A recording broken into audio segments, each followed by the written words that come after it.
Beacon Security company, a security outfit here in Nigeria, led by a former security consultant in the country, Dr. Kabiru Adamu, released a report today which highlights events of August this year, showing a rise in killings from about 500 to 800 to over 800 actually, from July this year to August 2022. There was a jump from the killings, and we'll go through some of the figures so that you can see the comparison of security events from July to August this year, the incidents from 506 to 509. You can see for yourself those incidents, and the abductions. Well, I think it went down in the month of August. The abductions of fatalities jumped from 576 to 859. That is what happened in the month of, the difference between July and August in terms of the security event, the incident, the abductions, and the fatalities. The other events that basically the number of people that are killed or died, rather, to put it correctly, and the people that have died. So by region, the fatalities and the abductions, if you look at it, in the light blue color, is the abduction cases, and the deeper blue color is the fatality indicator. So if you look at it from the southwest to the south-south, you will discover that the northwest region of the country had more abductions in the month of August, and perhaps southeast had the lowest abductions. But if you look at it, the fatality is perhaps more in the northwest it's actually the northeast region of the country. But let's get into a deeper look into some of these figures. Why we have more death in August than we had in July. I think it was in July that the National Assembly threatened to impeach the president, and we seen some increased military and security efforts in the month of August going into September. Dr. Kabiru Adamu joins us live in our studio here. Thank you so much, Doc, for joining us tonight. My pleasure, Hugh. Good evening. Give us a sense of that significant jump. Over 500 people to over 800. And these are deaths related to violence, isn't it? Yeah, all death related. So our coalition does not include safety issues like flooding, as an example, that killed almost about, I think, 300 plus persons, as well as road travel accidents. More people also die from that, so it doesn't include that. Most of the incidents recorded related to gunmen violence, armed conflict between the public security department and non-state actors, and then other things like crime-related issues. So that's where the coalition comes from. What we've also seen, if we go granular now, is that more of those killings come from raids in rural communities. As you indicated, raids from bandits, non-state actors, yeah. bandits, Boko Haram, terrorists, and all of that. Name them. So raids in rural communities. Now the interesting thing is we saw an increase in security operations immediately after the Kuje incident in July 5th, and the height of that was really during the month of August, and most of them were very successful. Some new ones, very interesting ones. As an example, I think forest sanity in north-central Nigeria, specifically in Kaduna and Niger State. Forest sanity, the mandate is for the troops to go into the forest and neutralize, as it were, the non-state actors that are inside those forests. So quite interesting, but unfortunately, what happened was that the non-state actors were dispersed, and the consequence of that dispersal is that they were attacking rural communities and killing rural communities. So unfortunately, that's why you see in the northwest, and to an extent north central as well as northeast, more deaths were recorded than in the month of July. So if you look at the month-on-month report that you released, and one can see the graph there and how from the incident to the abductions and the fatalities, you've constructed the map in such a way that it's easy to understand. So that's a month-on-month report highlights there. So it gives us an understanding of what really happened. We saw a fundamental change or increase of around February, March, and April. There was a dip in May. That means there was a reduction. It jumped up in June, slightly up in July, but it went again sharply in August. And so you were given a reason for it. But when we consider the fact that the threat made on the president of impeachment by the National Assembly, there was some reaction. But a lot of people will say in the last 2 weeks, there's been some quiet in terms of the activities of these non-state actors. The momentum, as it were, is in the hands of our security forces, and this must be acknowledged and commended, actually. That momentum has pushed the non-state actors more or less to be reactive, which wasn't the case previously. In the past, they will attack. So, as an example, when you shoot that graph in the month of March, we recorded about 1,400 deaths in 1 month alone. So what it meant, for instance, during that month, they were the one carrying out the momentum. You recall they attacked the train that left Aduda, was going to Kaduna. Several incidents. Immediately after that, there was this incident in Katsina. And then, of course, the height of it was the attack in Kuje. So all during that period, they were kind of taking the initiative and carrying out the attacks. But recently, what we have seen is the security forces going after them. And now it's difficult for them to plan. It's difficult for them, even when they kidnap, it's difficult for them to hold the victims, because the places where they're holding the victims, the security forces are now going into those places and restricting their ability to hold and to operate. So that for me is the major change. And like you indicated, perhaps the backing that has come from politicians and the will, I would say, that has followed that backing has led to that security force action. The other possible reason is perhaps the acquisition of more assets by our security forces. You recall that several assets have been acquired, both by the Nigerian Air Force, by the Army, and to an extent the Navy. So perhaps that too may have led to an increase in this security force action. But we shouldn't restrict the discussion to the military alone. This was what we saw was a collaborated effort between all the security agencies. The police played a key role in terms of several of the security force operations that we monitored. To an extent, the other paramilitary organizations also played that role. The DSS too, both in terms of intelligence and, I must say, the NIA. What do you think may have changed? Some people are commenting saying, look, the president seems to have said something that is not said before. In July, we recorded 3 National Security Council meetings. That is unprecedented. I cannot remember any month where, at least in the Fourth Republic, when 3 National Security Council meetings was held. In the last National Security Council meeting, there was a clear directive from Mr. President to the security forces, go after these guys, and unfettered. There was no limitation to the the directive. And you can see that, I mean, more than before, the military will come out at least twice in a week to say, we went after these, and these are the number of people. We killed this leader. It does look to me there was an incremental action, and the results were also coming. I mean, the body language, it worked, isn't it? The pressure from the National Assembly, it seems to have done some work also. And also, it does look to me, I may be wrong, that there seems to be some encouragement and some boldness in the hearts of security agents. Because you wonder, what has changed?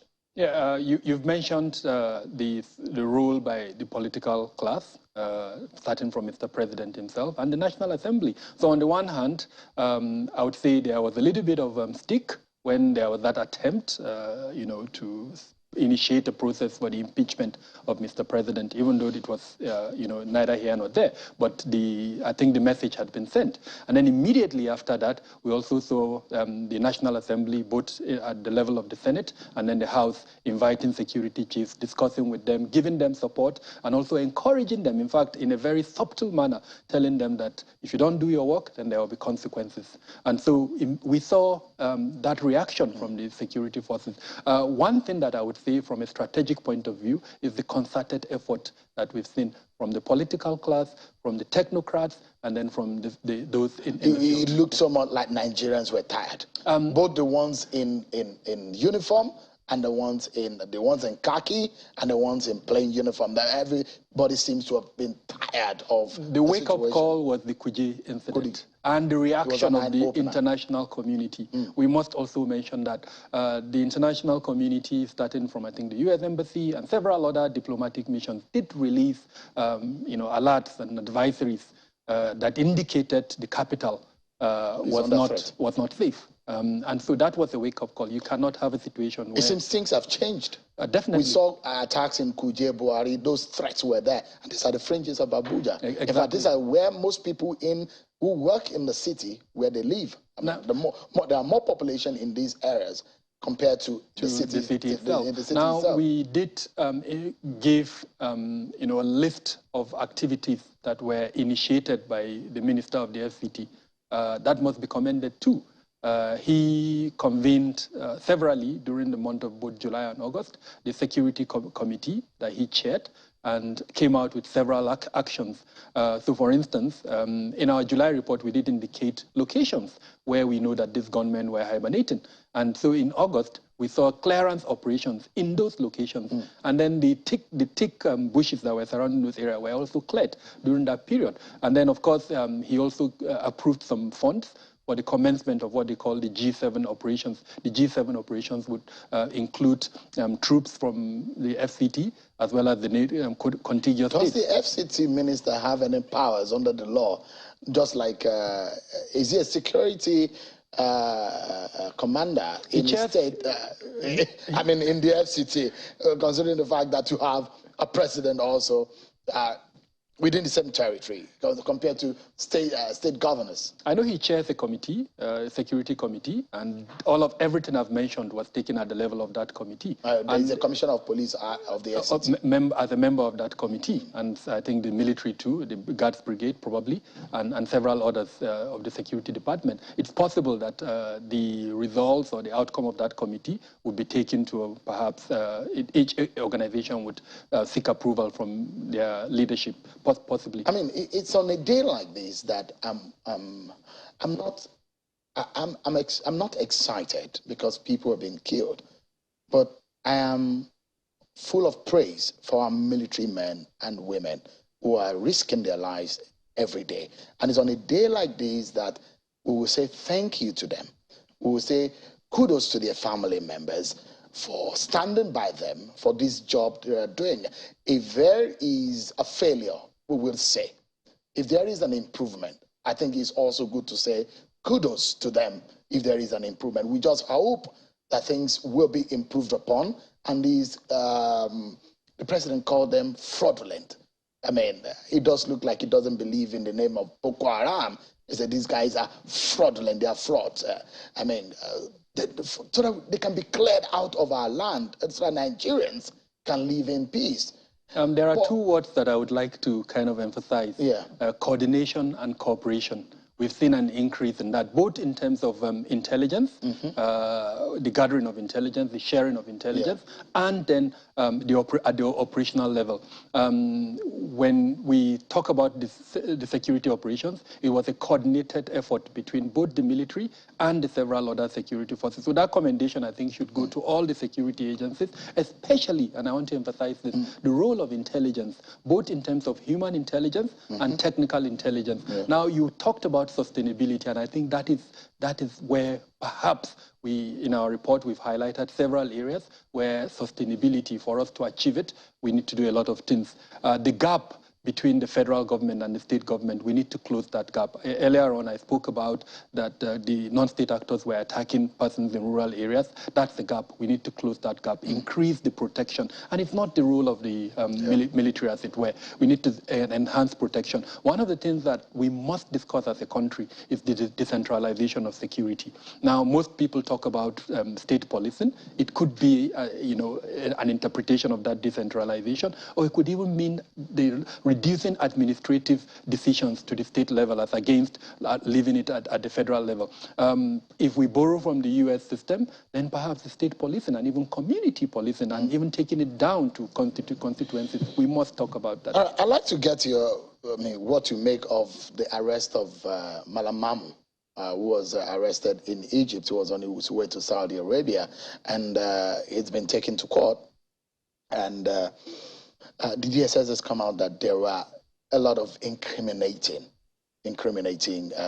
evidence against him. What do you make of those go-betweens, those negotiators, and what the DSS is saying?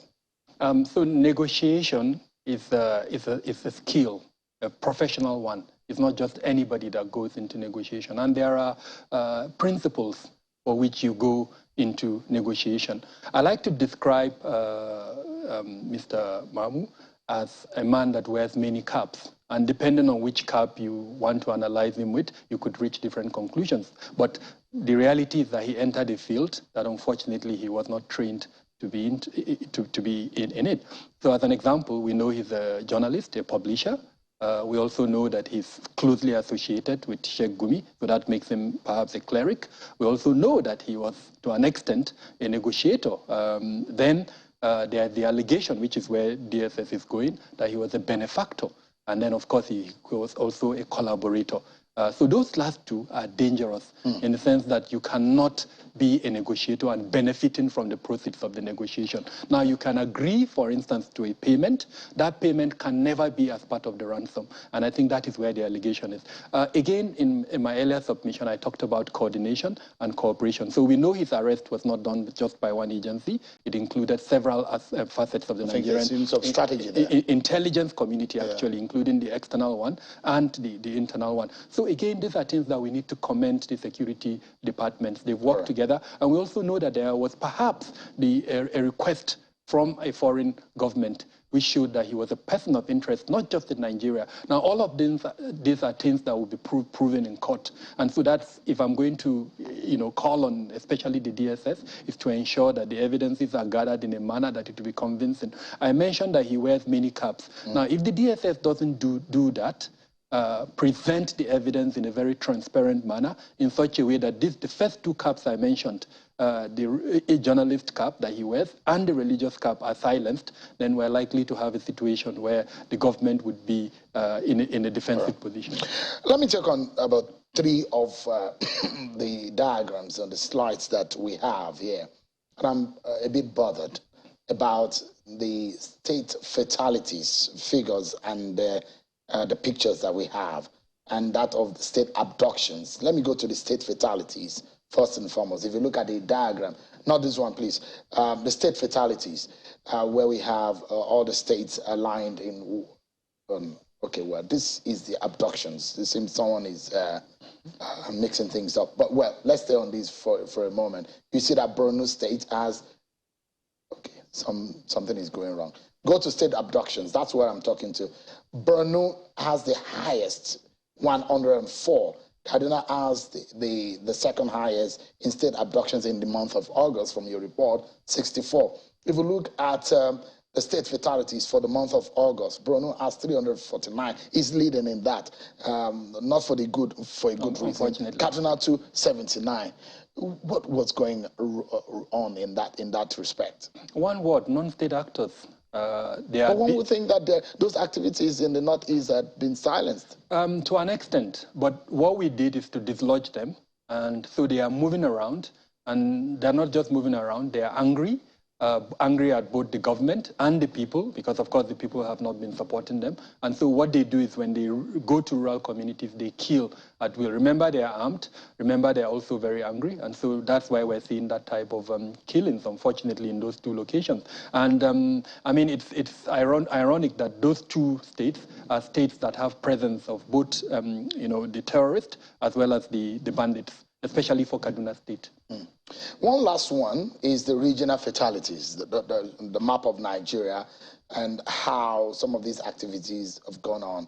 And one that is worrisome is the Northeast region, where you have 404 out of the 800, over 800 fatalities reports captured in your report, followed by the Northwest region and the North, Southeast actually followed. So one would think the hotbed would have been Northeast and the Northwest, but Southeast is out here for a wrong reason. and the Southwest seems to be a bit calmer, and South-South 39, the North Central 94. So the most remarkable kind of improvement has came from the North Central. At the beginning of the year, first quarter, second quarter, what we saw is consistently North Central leading, followed by the Northwest, or sometimes Northwest leading and then followed by the North Central. For this month, the month of August, we saw a remarkable improvement in the North Central, leading it to the third position. We're also closely monitoring developments in the Southeast. Like you indicated, the Southeast has come third. But what is even more interesting, Shehu, is if you put the North together, they represent 80% of the killings that have occurred in the month of August. So what that says, if we're able to work on the North, we will essentially be able to reduce 80% of the death and fatalities in the country. The Southwest consistently has represented the lowest fatalities in the country. So we need to look at the security architecture in the Southwest and ask the critical question, what is the Southwest doing that is working for it? And the answer is in intelligence. There is a concerted effort between the government and the people, and they are working together, both especially in the terms of the intelligence, and they are using that to block threats before they become the monster that we've seen in the Northwest. Thank you so much, Dr. Kabiru Adamu, for your thoughts, and kudos to your team for bringing this out. So it brings out something, transparency, accountability, and also making Nigerians vigilant to be able to keep account of some of these things, and we can monitor how things are going. Thank you so much indeed for coming. Thank you very much for having me. I just want to emphasize, like you said in your closing remark, this is a tool. It's a tool that can help our security agencies in understanding what they're doing rightly and what they're doing wrongly. So I hope that they see it in that manner. I may not be a military man trained in the art of war, just like the usual way that the military greet themselves. But when we see something that is of good manner and something that is good, one will want to borrow the way of the military. By tonight, saluting those are bold and courageous military men and security operatives in the line of fire, risking their lives every day. Things are getting better from the report that we have seen. We want you to keep it on and flush these deadly and these fraudulent elements out of our country. Thank you so much indeed, everyone, for watching. I'm Sean Okimale. Bye for now.